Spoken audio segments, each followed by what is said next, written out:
El Señor esté con todos ustedes. Y con tu espíritu. Evangelio de nuestro Señor Jesucristo según San Mateo.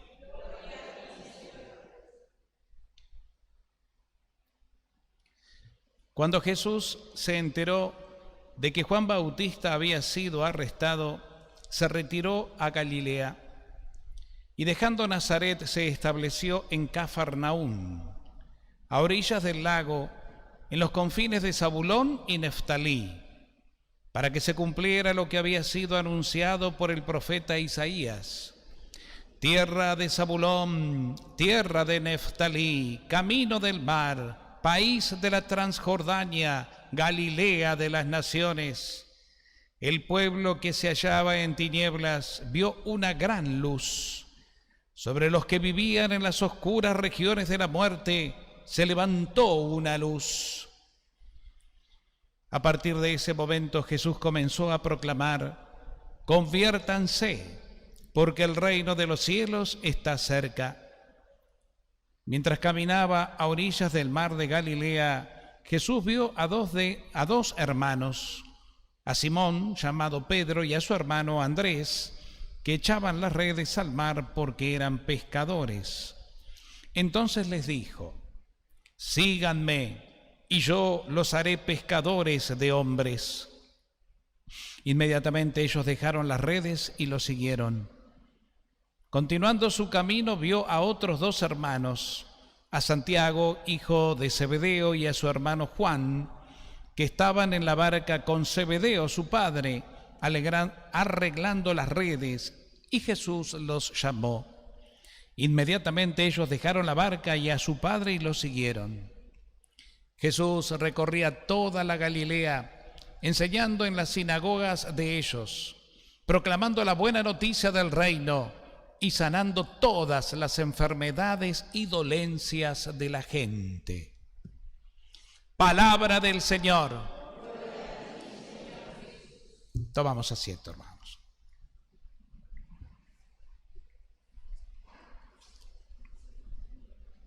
Muy queridos hermanos, hemos comenzado la tercera semana de este tiempo en que en el año litúrgico llamamos tiempo ordinario o tiempo durante el año, ¿no? Este tiempo, en esta semana, a mí se me ocurrió que era una especie de tiempo, el tiempo de la invitación. ¿Y por qué se me ocurrió esto?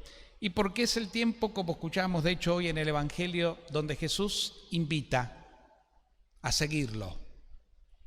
En aquel entonces, a través de sus discípulos, allí a orillas del lago de Galilea, Andrés y Pedro, hermanos, a Santiago y Juan, hijos de Zebedeo también, vengan y síganme. Y ellos lo siguieron. Los cuatro evangelios, en general, marcan mucho, no pasan por alto, enfocándolo en distintos momentos y de distinta manera, pero lo hacen, esto de el llamado. Ayer el Evangelio nos decía que Jesús subió a la montaña a orar y después bajó, eligió a los discípulos, pero de los discípulos eligió a los 12, a quien puso el nombre de apóstoles y los marca con su nombre: Pedro, Andrés, Santiago, Juan, etc. Es decir, invita. Es también muy linda aquella imagen donde Juan Bautista lo ve pasar a Jesús y el Espíritu Santo, podríamos decir, le revela. Él ya sabía que ese que iba ahí era el Mesías y por eso le dice a sus discípulos: bueno, hasta acá llegué yo, no me sigan a mí, síganlo a él. Ese es el Cordero de Dios que quita el pecado del mundo. Ese es de quien está escrito, ¿no?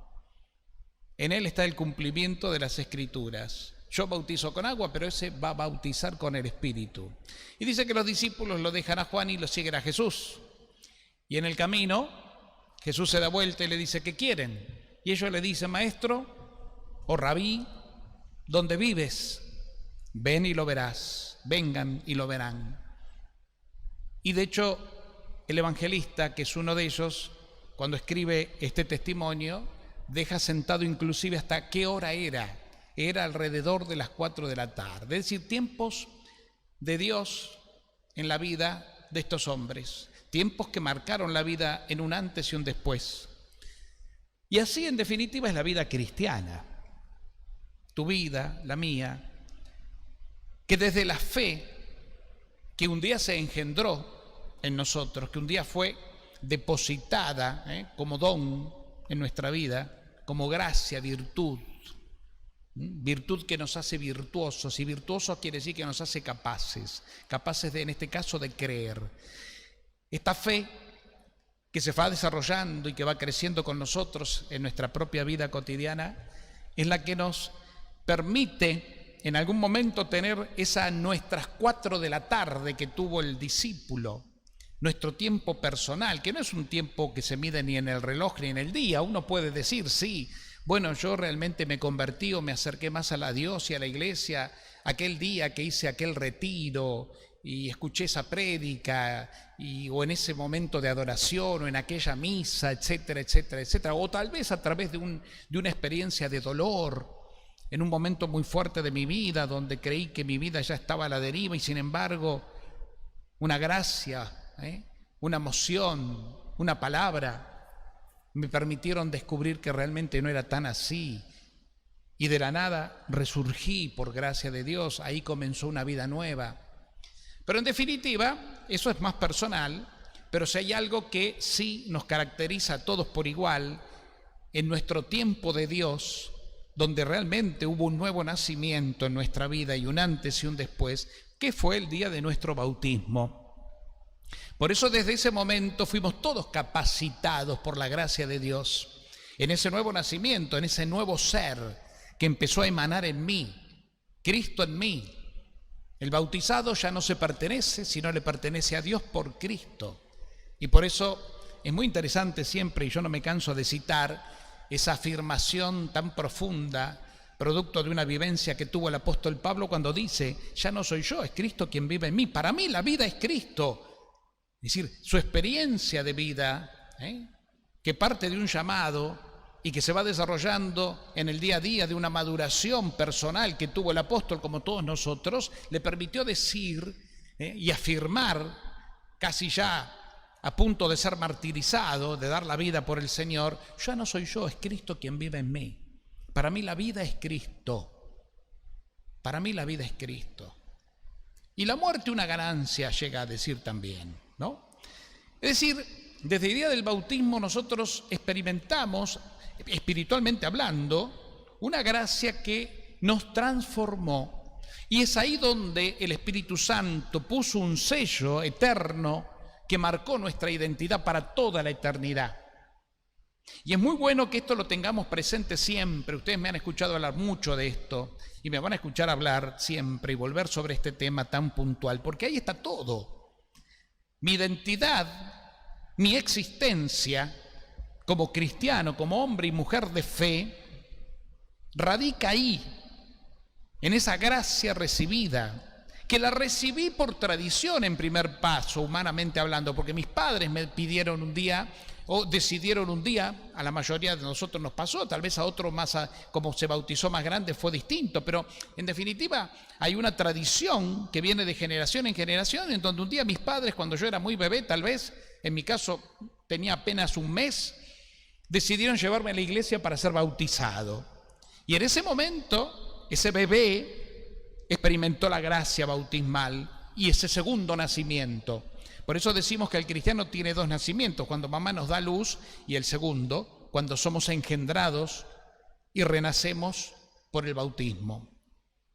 Ese bautismo es agua que fluye en nosotros y que penetra nuestro ser, más allá del agua material que se nos tira en la cabecita. Es una gracia que profundamente entra en un misterio de amor que hace que nuestra vida cambie, y cambie en el misterio. Es algo que es como, para que tengan una idea, siempre desde la fe, algo así como lo que sucede en la consagración del pan y el vino. El hombre hace el pan y el vino, fruto de la tierra y el trabajo del hombre, decimos, pero ese pan y ese vino que el hombre mismo hace, que cosecha, cultiva y produce, luego lo entrega a Dios y lo presenta, como presentándose con esto a sí mismo. Y es esto que es puesto sobre el altar y es consagrado por el ministerio de la Iglesia, pero por la obra directa del Espíritu Santo, que hace que ese pan ya no sea pan, aunque siga pareciendo pan. Los accidentes no se pierden, siguen siendo igual, tiene gusto a pan, olor a pan, forma de pan, y el vino lo mismo, pero que a partir de la consagración, el misterio de Dios, que solamente el que tiene fe, esa fe que brota del corazón, lo puede percibir, nos dice que ya ahí no hay más ni pan ni vino, aunque huelan y gusten igual, si no está Cristo, en cuerpo, alma y divinidad,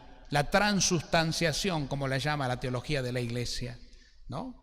Hay una sustancia que cambió, aunque los accidentes sigan siendo los mismos. Bueno, con el bautismo puede pasar lo mismo, el bebé sigue siendo el mismo antes y después del bautismo, tan llorón, tan caprichoso, tan revoltoso, lo que es, pero adentro, en lo profundo de su ser, en su identidad más profunda, más íntima, en su esencia, hubo un cambio total, nuevo. Por eso hablamos de nuevo nacimiento.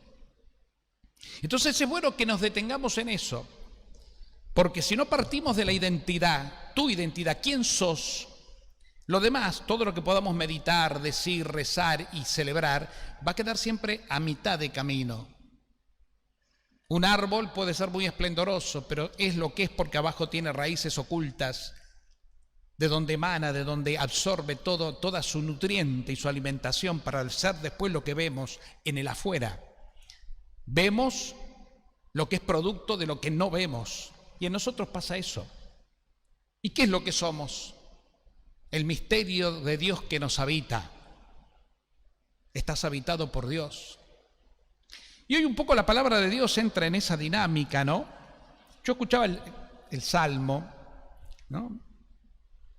Donde este salmista que compuso este Salmo 26, una sola cosa pido al Señor, dice, esto es lo que quiero, vivir en la casa del Señor todos los días de mi vida, no quiero otra cosa, porque Él es mi luz, Él es mi salvación.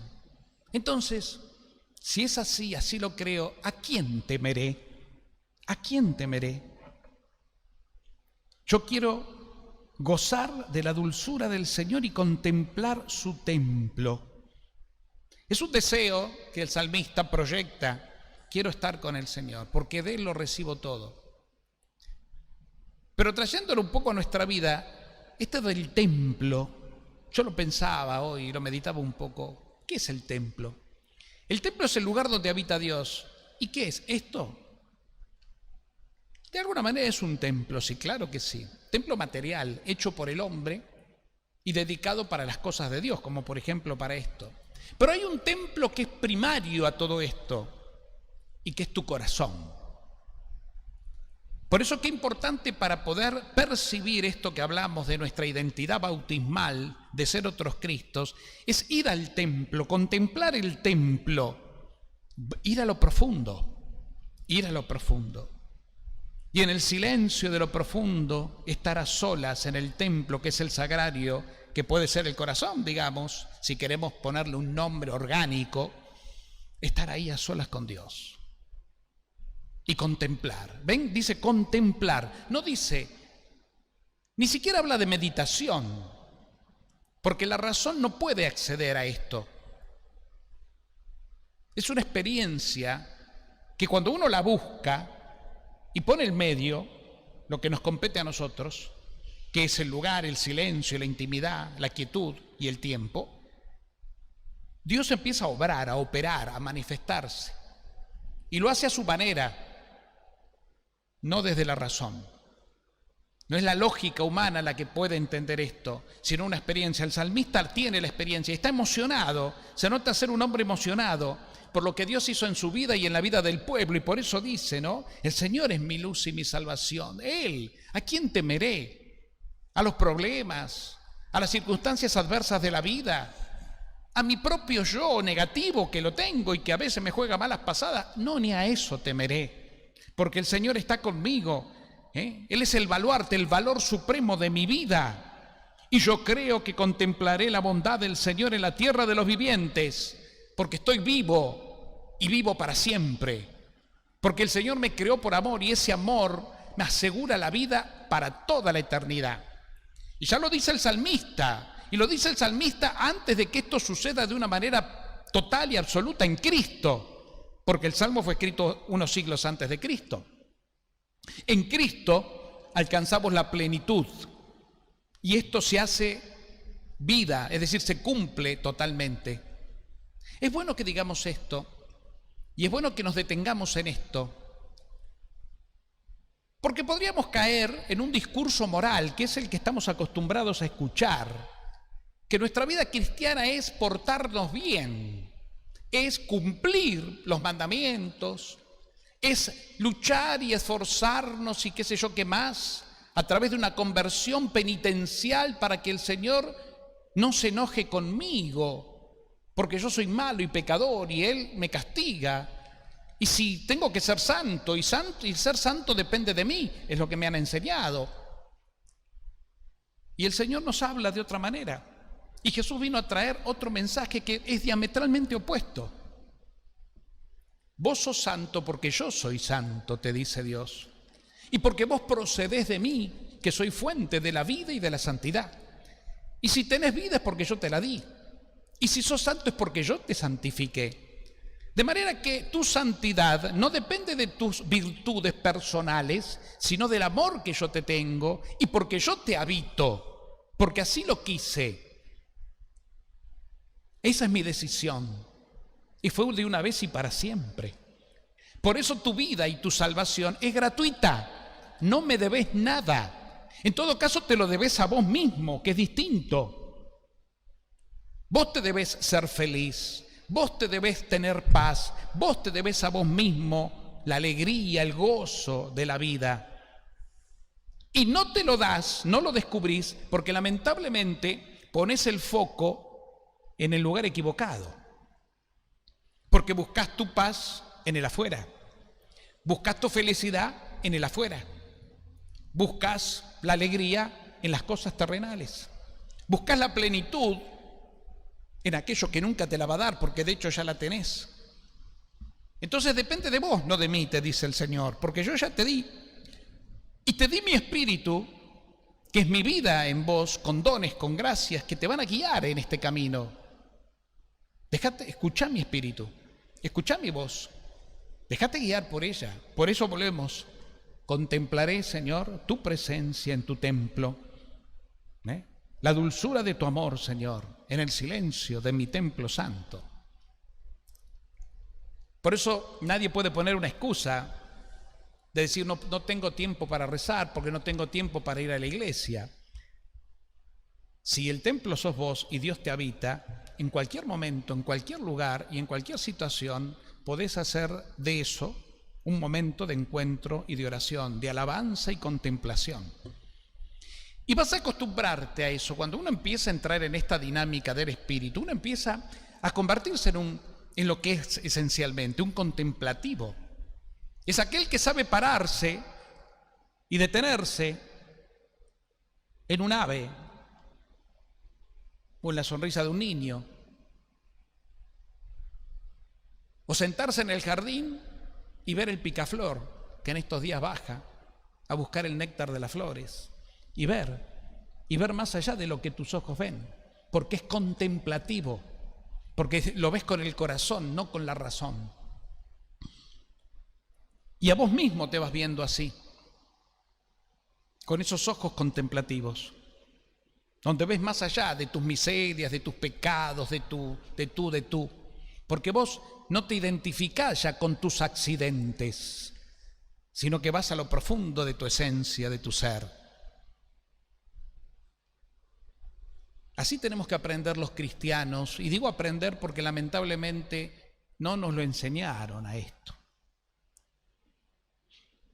Jesús lo enseñó, pero la interpretación posterior y las catequesis recibidas lamentablemente dejaron de lado lo esencial y entraron más por el lado de lo moral, el deber ser, lo que hay que hacer. Y nos han embromado la vida. Como los judíos, los fariseos, los doctores de la ley se la embromaban a la pobre gente, al pobre judío de la época, que vivía oprimido por leyes y preceptos a cumplir. Y Jesús se viene a reír de todo eso.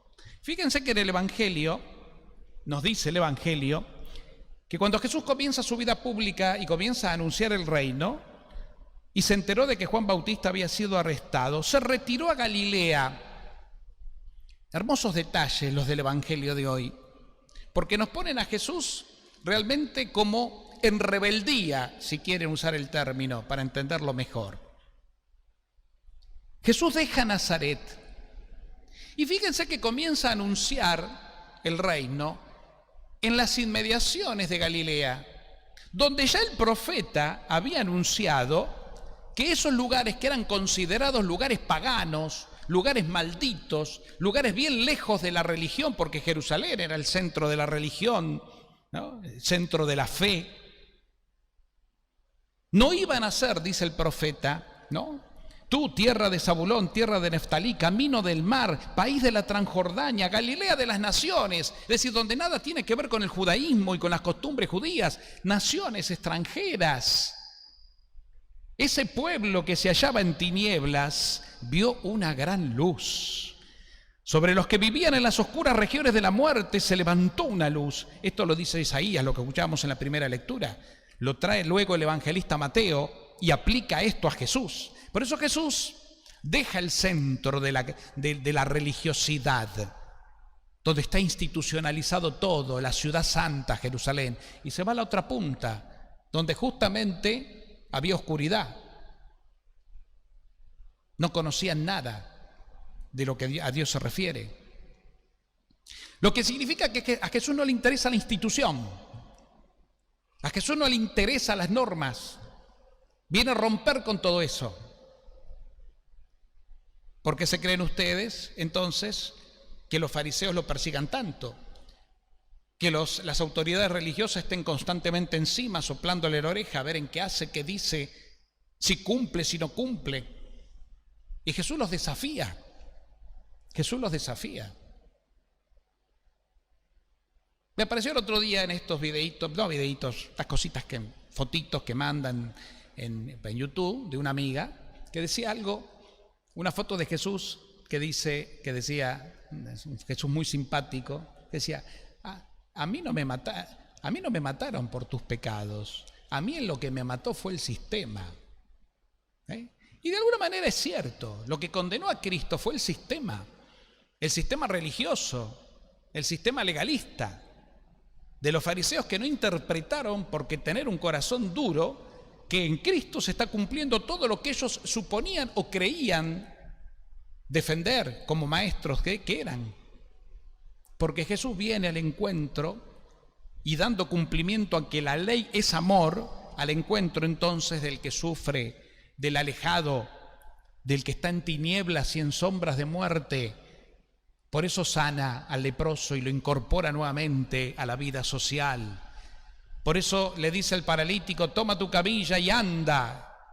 Ya no estás más paralizado en ningún sentido de tu vida. Por eso resucita a los muertos y sobre todo expulsa a los demonios, a los que están oprimidos por el espíritu del mal. Y no importa el día que sea, lo hace en sábado y por eso también se lleva bastantes quejas y persecuciones de los judíos, porque el sábado no se podía hacer nada. Y Jesús dice, ¿hasta dónde llega la necedad? Cumplir por cumplir, precepto por el precepto mismo. ¿Dónde está Dios en todo esto? Le ponen una cuota de acción sagrada, el cumplimiento de una ley, pero esa ley está vacía de vida. Y por eso les echa en cara, y ellos no lo toleran. Hay un episodio muy interesante del hombre que en la sinagoga tenía la mano paralizada y la sinagoga estaba llena de gente porque era un día sábado, día en que el judío sube a la sinagoga a orar porque es el día santo, día en que no se hace nada, día en que no se puede hacer el más mínimo trabajo penado por la ley de Moisés. Y Jesús, sabiendo que estaban los fariseos ahí observándolo, dice, lo llama, lo saca de la multitud al lisiado y lo pone en medio de todos. Y mirándolo a los fariseos les dice, ¿en sábado está permitido hacer el bien o el mal? Si un hijo tuyo en sábado se cae un pozo, lo dejás en el pozo y no haces nada para sacarlo porque es sábado. Y dice que yo es chito. Entonces, viendo la dureza de su corazón, Jesús le dice: yo te lo ordeno, extiende tu brazo y queda curado. Y todos quedan admirados. Pero los fariseos con la ven así. ¿Por qué? Porque lamentablemente el legalismo pudo más que el testimonio.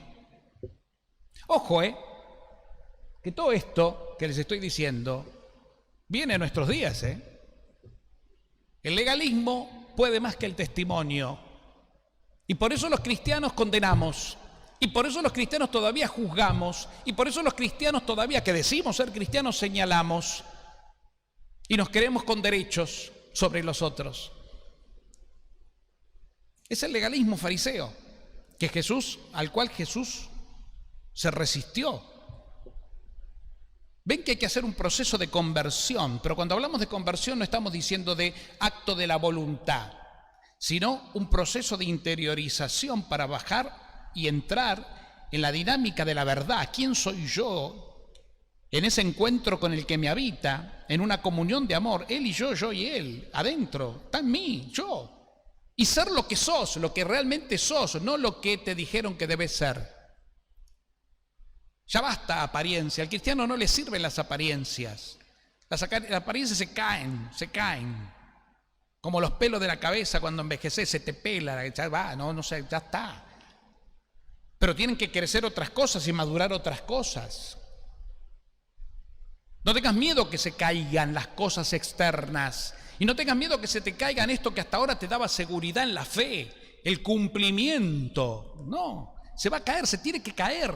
Necesariamente se tiene que despedazar para que brote sí la verdad y quede lo genuino a la luz.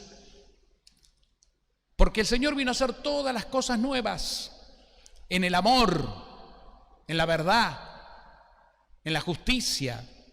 Y cuando realmente entramos en esta dimensión profunda de nuestra identidad, de ser otros Cristos, y digo, por favor, no lo piensen con la cabeza, siéntanlo con el corazón, en la fe. El Señor te capacitó para que te des cuenta de todo esto. Entrar en la dinámica de Dios, en la fe. Cuando lo empezamos a percibir y a madurar en nuestra vida interior, en una entrega, dejándolo a Dios que Él se encargue de mí. Yo le entrego lo poco que le puedo entregar, Él hará el resto. Es muy poquito lo que podemos hacer nosotros. Lo que tenemos para darle a Él es el sí de la fe, como María: aquí estoy, que se cumpla en mí tu palabra. Y esa palabra no fue una palabra al pasar, sino una palabra que la fecundó, la llenó de gracia, la hizo madre del mismo Dios. Con vos pasa lo mismo. Entonces, cuando entramos en eso, es ahí donde nuestra vida empieza realmente a ser invadida en toda su dimensión por la divinidad misma, por el amor de Cristo. Y nuestros pensamientos, actitudes, todo eso empieza como a reformularse. Y empezamos a mirar y a mirarnos, empezamos por nosotros de otra manera, con más amor, con más misericordia, con más alegrías, con más aceptación. No nos aceptamos, no nos queremos. El problema que el hombre tiene consigo mismo es que no se ama. Por eso mendigamos amor. Y cuando alguien no nos quiere o cuando alguien de afuera nos defrauda en el amor, se nos viene el mundo encima. Mendigamos amor, amame, quereme, teneme en cuenta. ¿De dónde creen que salen todas esas cosas, esos pedidos de limosna miserables, en que no hemos descubierto lo que somos y lo que ya tenemos? Ya lo tenés todo. Dios te habita y te ama. Quédate con Él, quédate en esa verdad. La cabeza te va a jugar en contra, te lo advierto. Porque la cabeza juega en contra de todo esto. Juega en contra. Porque aparecen los peros. Sí, pero. Y si entramos en la variante del pero, chau. No, deja que la cabeza siempre va a alargar, porque está programada. Hay una programación social, por una educación hasta religiosa.